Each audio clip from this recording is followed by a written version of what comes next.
నమస్తే అండి, welcome to హరిత క్రియేషన్స్.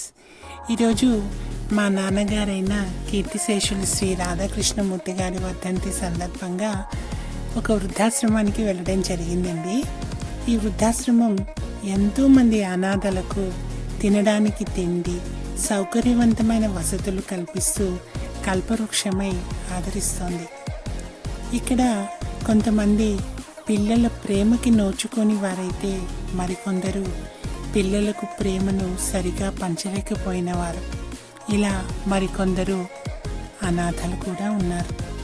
వృద్ధులతో పాటు అనాథలను కూడా చేరతీస్తూ వారికి అన్ని విధాల మానసిక ధైర్యాన్ని, ఆత్మస్థైర్యాన్ని ఇస్తూ వెన్నంటి ఉండి వారిని కాపాడుతోంది ఈ ఆశ్రమం.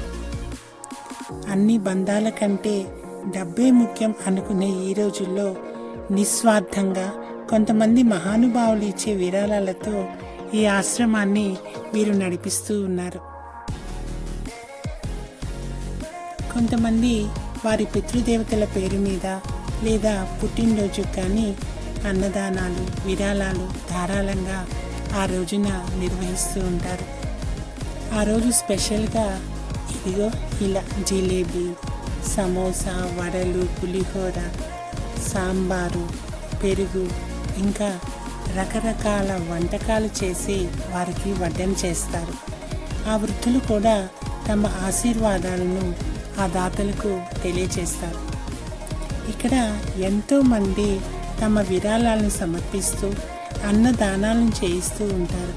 వారి చేత కాసేపు భగవన్నామస్మరణ చేయించి వారి కారాల హర్షధ్వానాలతో ఆశీర్వాదాలను పంచుతారు. మనం కూడా మనకు తోచినంత విరాళాలు అందించి సాయం చేయవచ్చండి. మా నాన్నగారు మాతో అనేవారు, మన పాపకర్మలే మన జీవిత గతి నిర్దేశాలు అని. మానవ సేవే మాధవ సేవ అన్నారు మహాత్ములు. అనగా మన మాటతో కానీ మన చేష్టలతో కానీ నిష్కారణంగా ఎదుటి వ్యక్తిని బాధ పెట్టకుండా అడిగిన వారికి తోచిన సాయం చేయమని అర్థం. ఎందరో మహానుభావులు, అందరికీ వందనాలు. థ్యాంక్స్ అండి మీరు వాచ్ చేసినందుకు. మీకు కనుక మా వీడియో నచ్చినట్లయితే లైక్ చేయండి, షేర్ చేయండి, అలాగే సబ్స్క్రైబ్ చేసుకోండి. మరొక వీడియోతో మళ్ళీ కలుసుకుంటాను. Thank you very much.